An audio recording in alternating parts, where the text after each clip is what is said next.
이 자리에 나와 예배한 우리 모든 성도님들 한 분 한 분이 자기보다 하나님을 더 사랑하는 귀한 사랑의 일꾼 되시기를 주님의 이름으로 축원합니다. 제가 지난번에 13장 5절 물에 행하지 아니하며까지 말씀을 드렸고 자기의 유익을 구하지 아니하며 이 부분을 함께 또 말씀 나눌 겁니다. 오늘 어버이 주일인데 어버이날 어버이에 대한 말씀을 나눴지만 내 자녀지만 또 나도 그분의 자녀지만 다 자녀죠. 자녀지만 참 그래요. 내 사랑이 먼저 앞서다 보니까 내 부모인데도 불구하고 온전하게 사랑을 다 표현하지 못하고 내 자녀인데도 불구하고 나에게 그 사랑을 다 표현해 주지 않으니까 참 속상하고 마음이 어려울 때가 있는데 이런 모습들이 인간의 실존적인 면에서 어쩔 수 없는 어떤 죄인됨입니다. 이거는 혈과 육 이런 부분까지도 자기 사랑이라고 하는 면 때문에 통제를 당하고 있는 거죠.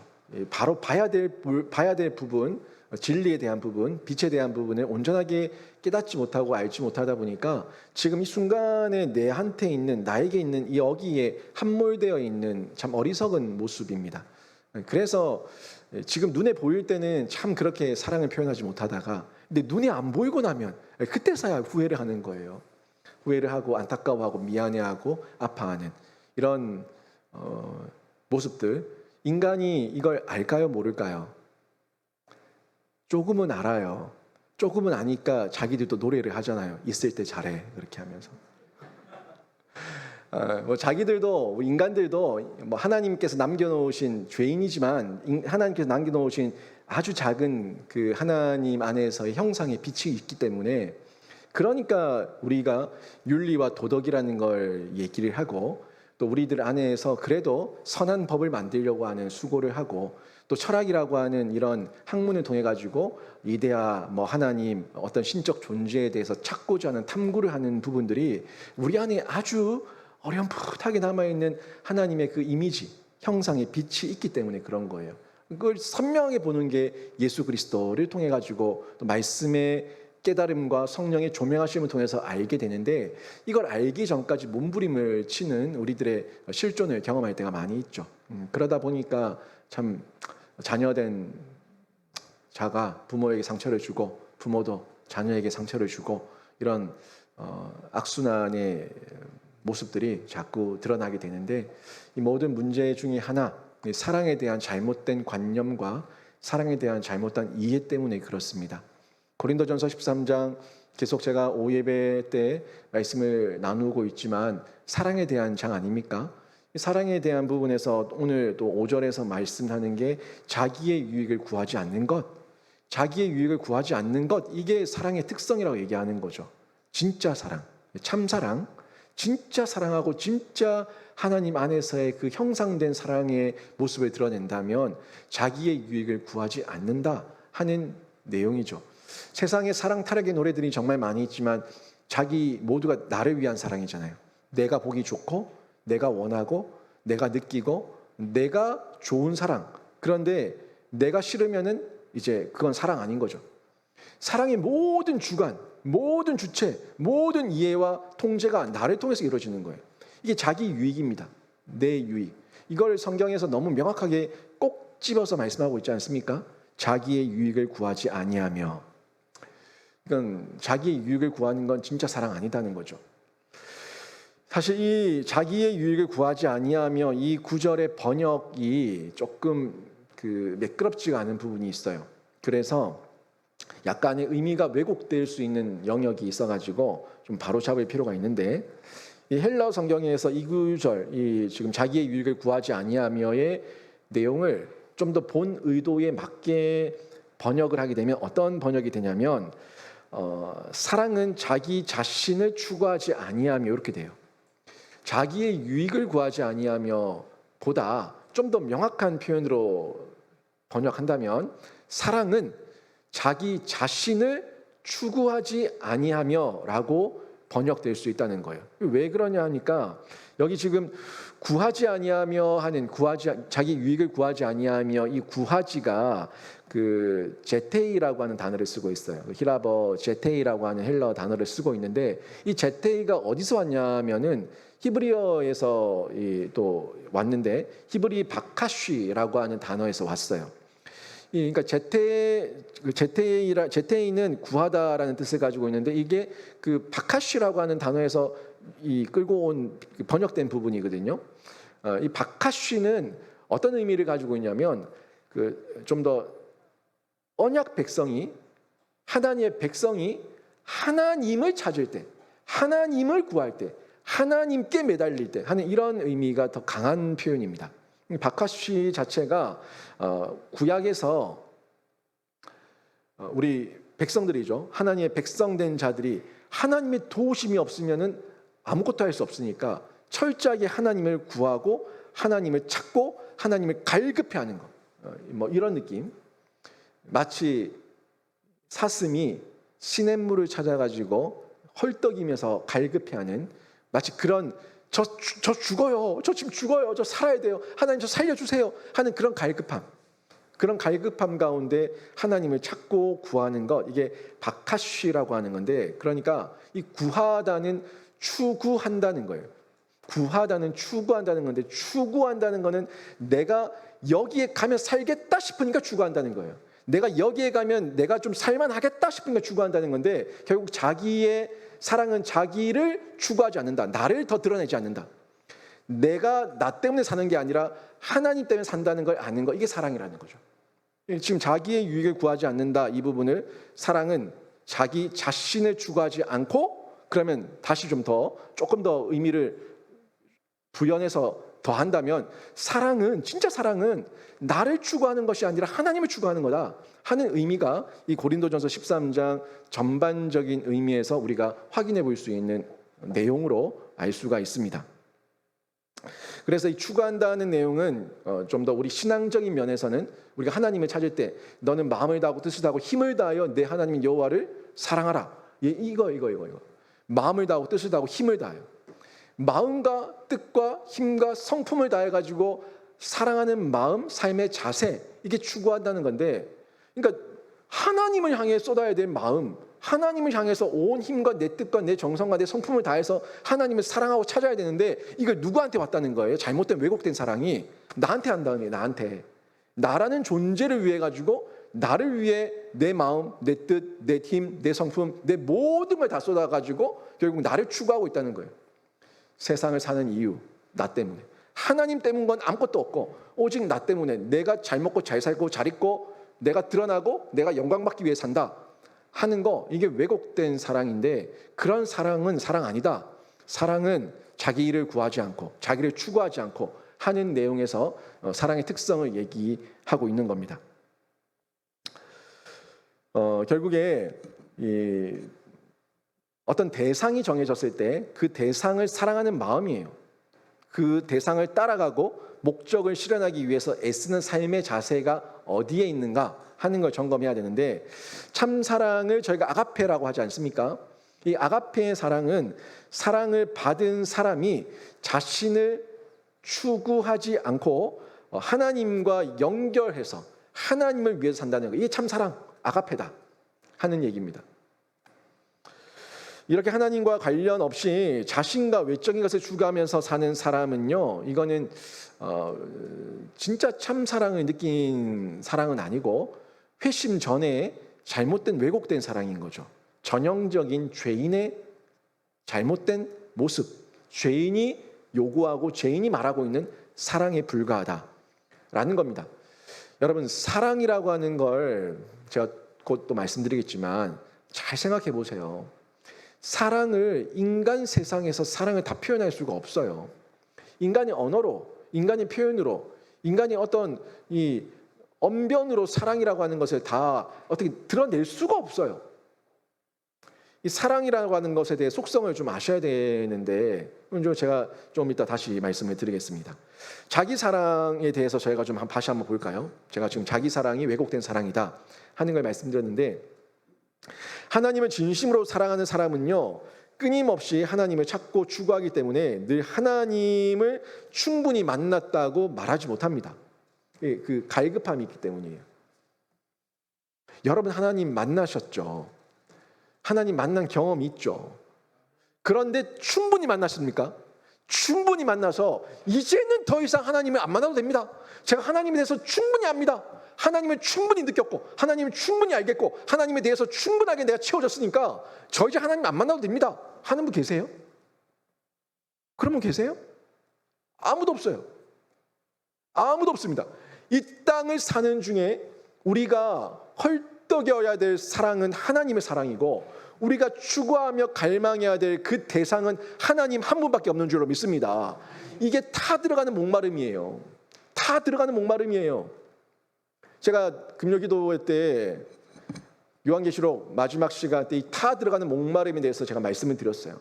다 들어가는 목마름. 이 땅을 사는 중에는 충분하다, 됐다, 다 이루었다라고 말할 사람은 예수님밖에 없습니다.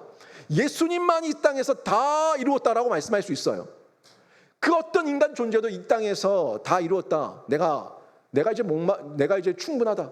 내가 목마르지 않다라고 말할 사람이 아무도 없다는 얘기예요. 우리는 죽을 때까지 늘 죄인됨 안에서 그 안에서 하나님과 끊어지면 살아갈 수가 없는 존재고 그래서 하나님의 사랑이 필요하고 하나님의 도우심이 필요하고 하나님의 은혜와 생명수의 샘이 날마다 우리에게 공급돼야지만 살아갈 수 있는 존재이기 때문에 목마름, 그 타는 목마름을 느껴야 된다는 거예요.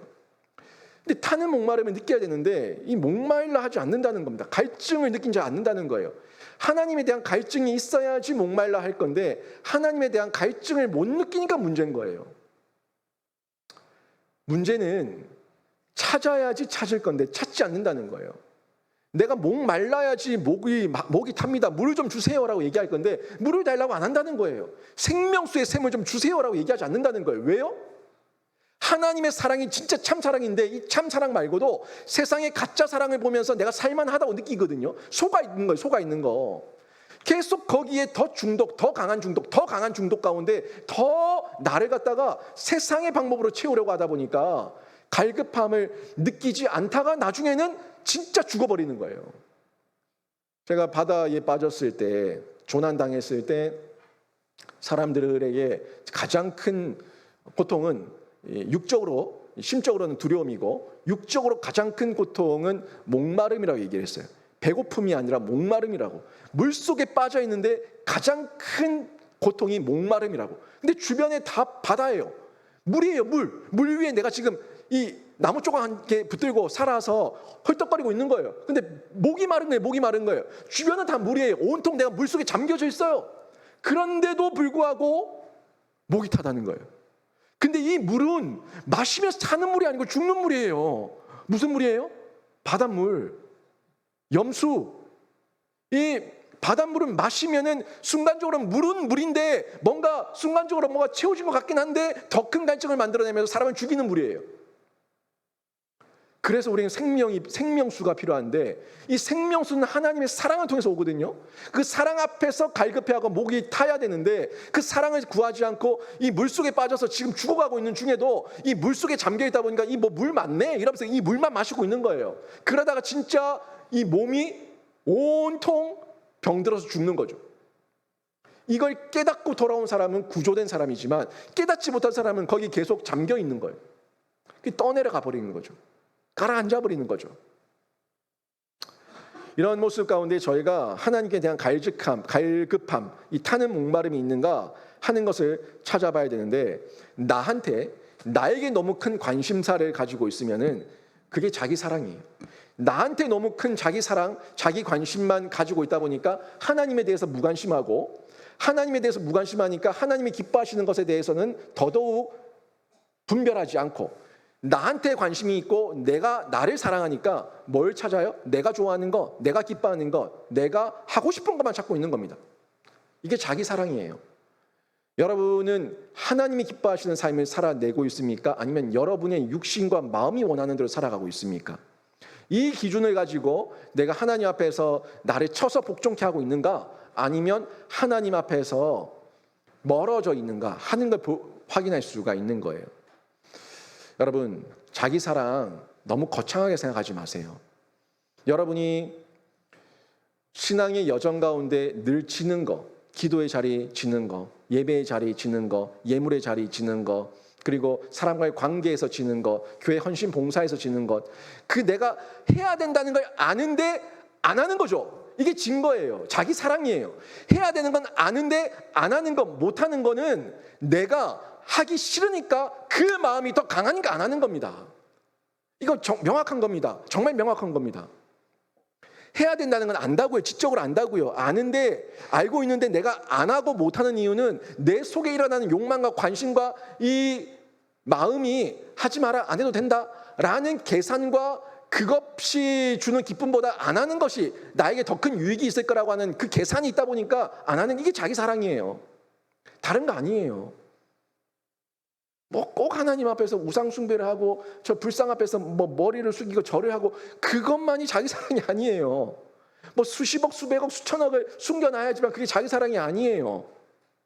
정말 작은 거, 정말 작은 거, 그 하나에서부터 우리가 하나님 앞에서 하나님을 더 사랑하는 갈급함을 드러내고 있는가, 아니면 자기 사랑 가운데 내가 젖는가 하는 것을 볼 수가 있는 겁니다. 성경에는 자기를 사랑하라는 계명이 전혀 없습니다. 성경에는 자기를 사랑하라고 하는 명령이 단 한 군데도 없습니다.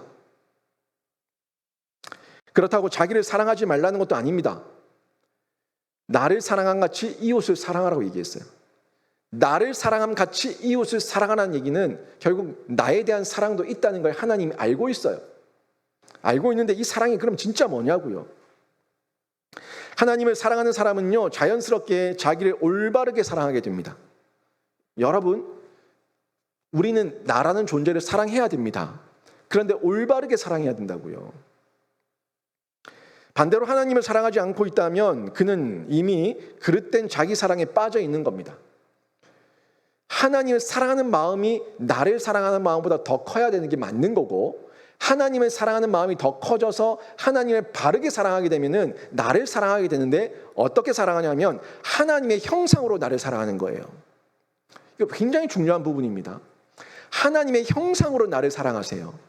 나 존재로 사랑하지 말고 나를 하나님의 자녀로 사랑하세요. 하나님의 형상으로 사랑하세요. 우리가 이웃을 사랑하는 것도 그 사람 자체를 사랑하는 게 아니에요. 제가 여성분들한테, 자매님들한테 사랑합니다라고 얘기했을 때, 이 사랑은 그분을 존재로 사랑하는 게 아니라 하나님의 형상으로 사랑하는 거예요. 하나님의 자녀로 사랑하는 거예요. 형제님들에게 사랑합니다 얘기하는 거는 제가 뭐 동성애자가 아니라 그분을 하나님의 형상으로 사랑하는 거예요. 우리가 교우들이 교회 안에서 성도들 안에서 사랑합니다라고 얘기하는 거는 하나님의 형상과 하나님의 자녀됨 안에서 사랑하는 거예요. 이 사랑이 우리 안에 있어야 된다고요. 이 사랑이 있을 때 하나님을 사랑하고 나를 사랑하니까, 내가 하나님의 형상이기 때문에 나를 사랑하니까 그 이웃도 하나님의 형상으로 사랑하는 이런 공동체의 아름다운 조화가, 연합이 이루어지게 되는 겁니다. 이게 진짜 사랑이에요. 결국 하나님을 사랑할 때 우리는 자신을 바르게 사랑할 수가 있는 거죠. 진짜 사랑이. 사랑에는 사용하는 사랑이 있어요. 사랑에는 누리는 사랑이 있습니다. 요거 개념 잘 생각해 보세요. 사용하는 사랑은요, 하나님을 사랑하기 위해서 물질을 사용하는 거예요. 좋은 사랑이죠. 물질을 사랑해서 하나님을 사용하는 거예요. 이거 반대, 왜곡된 사랑이죠. 잘 들어보세요. 여러분은 하나님을 사랑하기 때문에 하나님 앞에서, 하나님을 사랑하기 때문에 여러분 인생을 사용하고, 여러분의 재능을 사용하고, 여러분의 물질을 사용하고, 여러분의 건강을 사용하고 있습니까? 하나님을 위해서 내가 이 땅에 주어져 있는 모든 것을 사용한다면 이건 올바르게 사용하는 사랑이에요. 그런데 이 땅에 있는 물질을 얻기 위해 가지고 뭔가 기복적이고 눈에 보이는 어떤 뭔가 세상의 어떤 권위와 권력과 권세와 능력, 이런 것들을 얻기 위해 가지고 하나님의 이름을 사용하는 거는, 이거는 사용의 사용처 자체가, 사용의 대상 자체가 완전히 뒤바뀌는 거예요. 왜곡된 사랑이에요. 잘못된 사랑이에요. 많은 성도들이, 교인들이 자기가 원하는 것을 얻기 위해서 하나님을 사랑해요. 사랑한다고 얘기해요. 하나님을 사용하는 거죠. 잘못된 겁니다. 이걸 저희가 분별할 수 있어야 된다는 거예요. 사용하는 사랑, 이거는 궁극적인 것을 얻기 위해서 궁극적인 대상이죠. 그게 물질이 될 수도 있고 하나님이 될 수도 있어요. 세상이 될 수도 있고 하나님 앞에서의 그 은혜가 될 수도 있어요. 이런 것들을 어떤 것을 먼저 우선으로 해서 수단으로 사용하는가, 여기서 그 내용이 결론이 나는 거예요. 누리는 사랑은 뭡니까 그러면? 누리는 사랑은요, 그 대상 자체, 그 존재 자체를 사랑하는 겁니다. 그 이상도 그 이하도 없는 거예요. 하나님을 사랑합니다 라고 얘기했을 때 하나님을 사랑하는 이유가 하나님 사랑하면 저거 줄 거잖아요. 하나님 사랑하면 저거 저한테 선물로 주실 거잖아요. 이런 게 아니라 하나님 존재 자체로 사랑하는 거예요. 남자와 여자가 만나서 결혼하는데 남자가 여자한테, 여자가 남자한테 나 당신 사랑해요 라고 얘기했을 때 왜 사랑하냐고 물었을 때 그냥 당신 자체로 사랑한다고 얘기하는 게 그게 사랑이에요. 그런데 당신의 외모가 뛰어나서 사랑해요, 당신의 재산이 많아서 사랑해요, 당신의 어떤 학력이 뛰어나서 사랑해요 라고 얘기하는 거는 그 사람의 외모와 그 사람의 재산과 그 사람의 어떤 명예가 무너지는 순간 그 사랑도 박살난다는 얘기예요. 조건적인 사랑인 거예요. 존재 자체로 사랑하는 거, 그게 진짜 사랑인 거죠. 하나님께서 우리 성도들에게 요구하는 사랑은요, 누리는 사랑이에요. 온전히 존재 자체로서 사랑을 하게 되면은 그러면 사용하는 사랑 이런 거 필요 없어요. 그런데 이 누리는 사랑을 우리가 누구를 누리고 있냐는 거죠. 여러분, 세상을 누리기를 원합니까? 하나님을 누리기를 원합니까? 하나님 자체로 누리기를 원하면 하나님 존재 자체를 사랑하는 거고, 세상을 누리기를 원하면은 세상 자체를 사랑하는 거예요.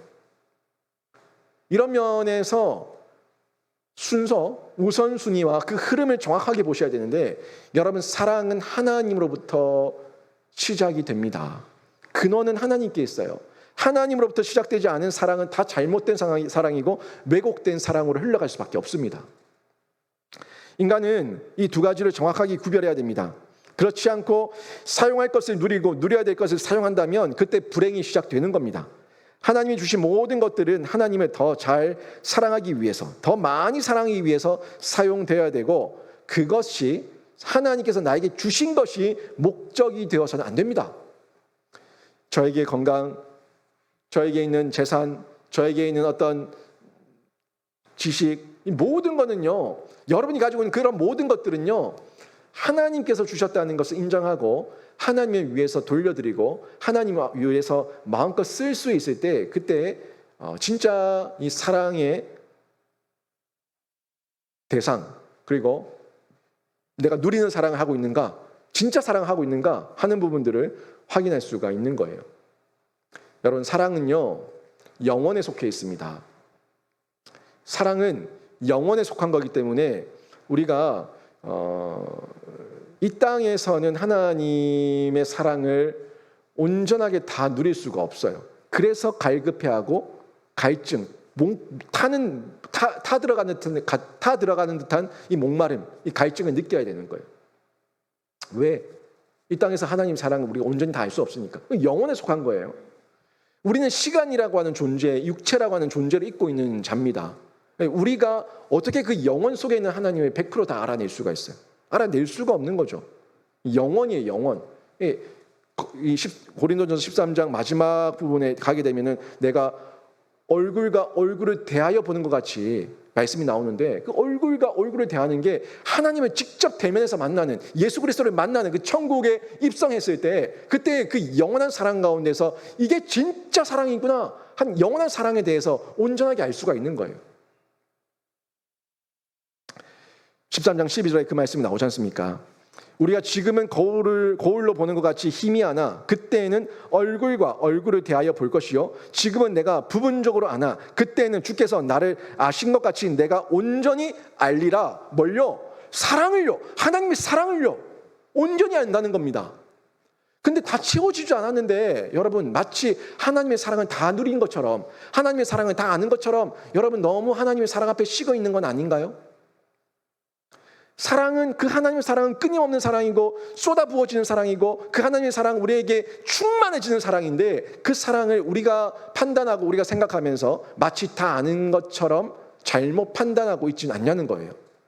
이런 잘못된 왜곡 가운데 있을 수가 있는데, 영혼을 가장 잘 아는 비결, 그 영혼이라는 걸 자체가 우리가 인간의 육신을 입고 있기 때문에 시간 속에 있기 때문에 다 알 수는 없지만 영혼을 가장 잘 아는 비결은요 다른 거 아니에요. 철학을 연구하는 것도 아니고 돌을 닦는 것도 아니고 고행을 하는 것도 아닙니다. 가장 영혼 자체이신 하나님을 사랑하는 게 영혼을 가장 잘 이해하는 방법인 줄로 믿습니다. 영혼이 하나님이 영혼이에요. 영혼이신 하나님, 모든 영혼의 근거이시고 사랑의 근거이신 하나님을 사랑하게 될 때에 우리가 그 영혼 속에 있는 사랑을 더욱더 이해하게 되고 알게 되고 빠져들게 되는 거예요. 되는 겁니다. 여러분, 제가 하나님을 향한 사랑이 약해질 때 저는 늘 마지막을 생각합니다. 제 마지막을 생각해요. 제 안에 욕심이 일어날 때, 제 안에 이 인간적인 감정이 일어나고 인간적인 탐욕이 일어나고 인간적인 여러 가지 생각들이 일어날 때 제가 늘 떠올려서 생각하는 것은 마지막이에요. 마지막에 제가 가지고 갈 게 아무것도 없어요. 마지막에 제 손에 쥐고 있을 게 아무것도 없어요. 마지막에 저에게 인정해 줄 게 아무것도 없어요. 마지막에 저를 인정해주고 저를 받아주고 저에게 상급과 영광으로 허락하실 것은 영원한 하나님의 사랑 그거 하나밖에 없는 줄로 믿습니다. 이 하나님의 사랑 앞에서 우리가 서 있어야 되는 거예요.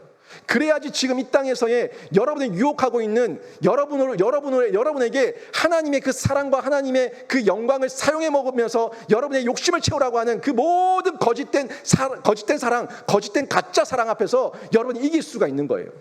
안 그러면 늘 집니다. 매번 집니다. 매번. 100이면 100집니다. 우리 안에 하나님의 사랑이 없으면 우리 이 땅에서 이길 방도가 없어요. 이 땅의 욕망과 이 땅에 보여지는 그런 것들이 너무너무 유혹적이거든요.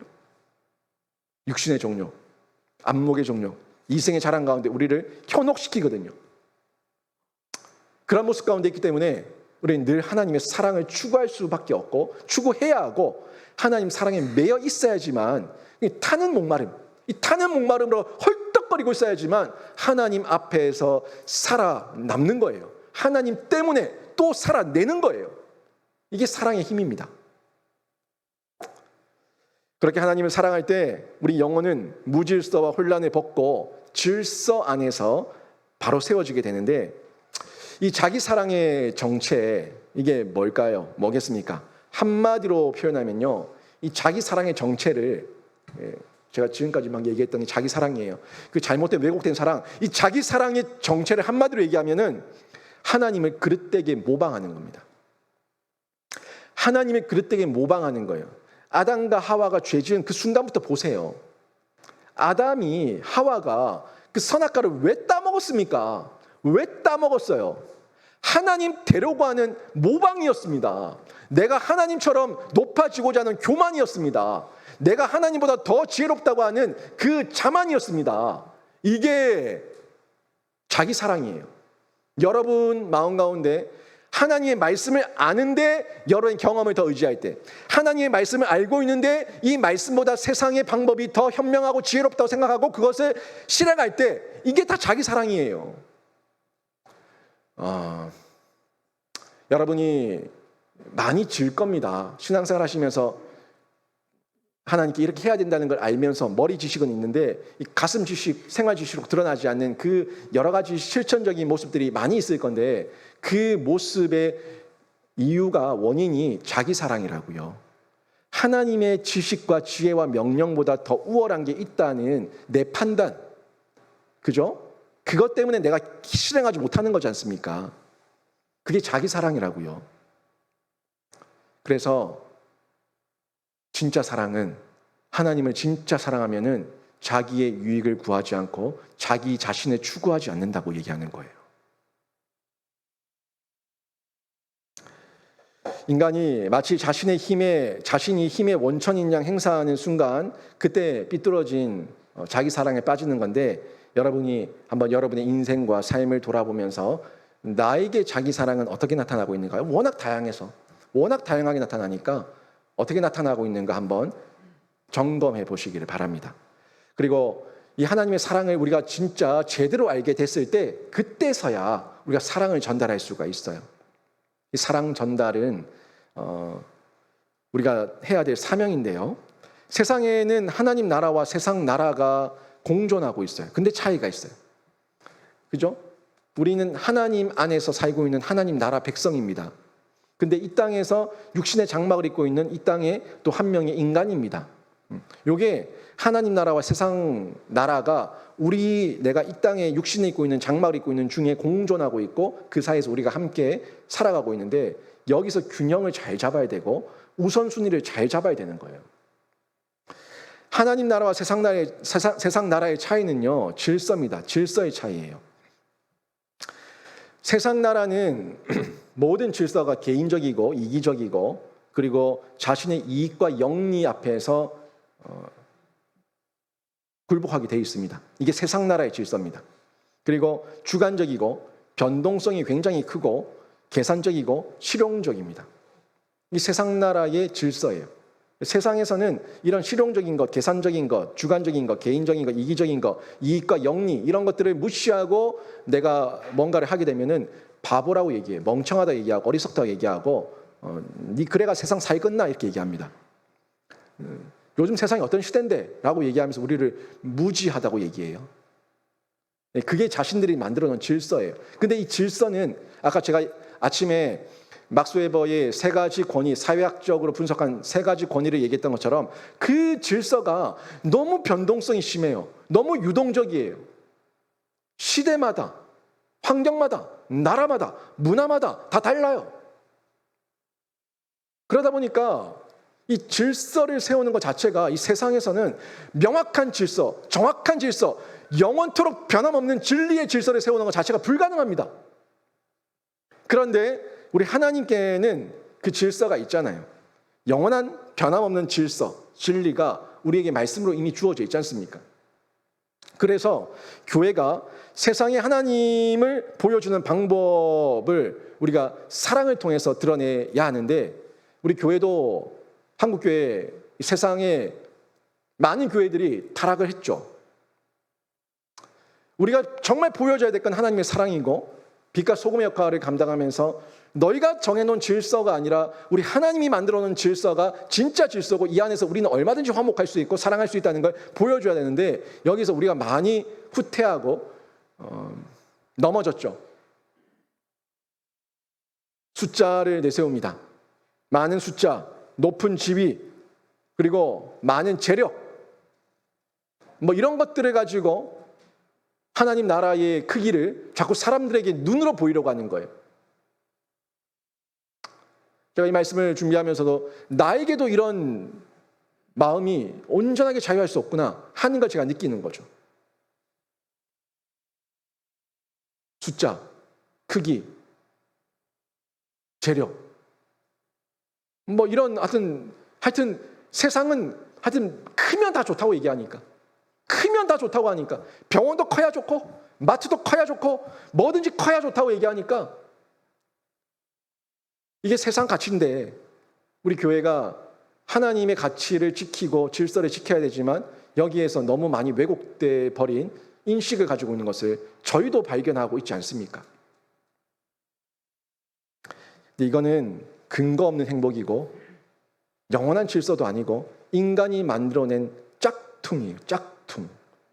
그게 가치 없다는 것이 아니라 그것이 우선되는 순간 가치 없어지는 거예요. 하나님 안에 있을 때 우리 형상이 하나님의 자녀로 소중한 존재가 되는 것처럼 나라는 존재가 가치 없는 게 아니라 하나님 안에 있을 때 내가 가치가 있는 것처럼 그 어떤 것도 어떤 교회도 하나님 아래에 있을 때만 그 교회와 그 성도는 가치 있는 공동체가 되는 줄로 믿습니다. 하나님 안에 있어야 되는 거예요. 이걸 놓치면 안 되는 거죠. 그래서 우리 교회 공동체는 어때요? 지휘자가 누구예요? 우리를 지휘하는 지휘자는 세상이 아니라 세상의 논리가 아니라 하나님이에요. 하나님의 법이고 하나님의 질서고 예수 그리스도께서 지휘자가 되셔가지고 각자 다양한 여러 악기들과 여러 화음들을 하나로 뭉쳐가지고 오케스트라를 만들어서 아름다운 화음을 하나님께 올려드리는 거예요. 하나님의 법을 따를 때에 이런 오케스트라의 아름다운 화음이 만들어지는 겁니다. 하나만 불면 시끄럽고 하나만 불면 째지는 소리가 나고 하나만 뭘 하면은 저리 가라고 얘기하고 뭔가 하나하나가 모였을 때는 다 안 맞아 이렇게 안 맞을 수가 없어. 하나씩 보면 다 그래요. 그런데 모이니까 조화가 되니까 아름다운 화음이 나오는 거예요. 이게 지위자 예수 그리스도의 사랑으로 지위를 받았을 때 그때 이런 아름다운 모습, 아름다운 공동체를 만들어 가게 되는데 저는 여러분 가정과 우리 교회 공동체가 이런 하나님 안에서 사랑의 지위를 받아서 아름다운 오케스트라가 되기를 주님의 이름으로 축원합니다. 이게 이렇게 울려 퍼졌을 때 사랑이 전달되는 거예요. 교회가 모이면 싸우고, 교회가 모이면은 큰 소리가 담을 넘어 나가고, 교회가 무슨 모임만 하면은 경찰이 출동을 하고, 이런 모습들이 보여질 때에 무슨 사랑의 능력이 나타나겠어요? 절대 우리는 그런 모습을 보이면 안 됩니다. 세상 나라는 자신을 확장하려고 하는 수많은 자기가 중심이지만, 자기가 중심이에요. 그래서 나라는 존재를 통해서 내 땅을 확보하려고, 내 땅을 넓혀 나가려고 하는 자기 확장에 미쳐 있어요. 그게 세상이에요. 그게 다 내 거야, 내 거야라고 얘기하죠. 내 거야. 아이들이 제일 빨리 배우는 말 중에 하나가 내 거야지 않습니까? 하지만 내 거야. 내 거야. 안 줘. 싫어. 안 해. 저희 애도 발달이 좀 늦지만 이제 조금씩 말을 익혀나가고 조금씩 말을 하긴 해요. 아직까지 의사소통은 잘 안 되지만 하는 말도 얘도 내 거야라고 해요. 희준이 거 이렇게 얘기를 해요. 안 할 거야. 안 해. 이렇게 얘기를 하고. 여러분, 세상은 그래요. 계속 자기의 의를 드러내고 자기를 확장하려고 하고 자기의 나라를 만들려고 해요. 제 아이를 보면서도, 모든 영혼들을 보면서도 너도 역시 한 명의 죄인이구나 하는 것을 고백하지 않을 수가 없는 겁니다. 아무리 예쁘게 태어난 이 갓난아기라도 이 아이를 보면서 너도 한 명의 죄인이구나 하는 고백이 있을 때 우리가 타는 목마름으로 하나님의 사랑을 갈급해 할 수가 있는 거예요.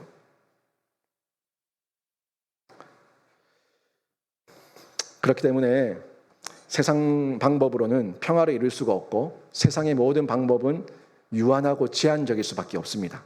사랑은요, 오직 하나님께로부터 와서 그리스도를 통해서 전달이 되고 은혜로 참 사랑을 안 이 사람이, 우리 성도가 그때 자기 사랑을 버리고 하나님으로 돌아갈 때 그때 전달되는 거예요.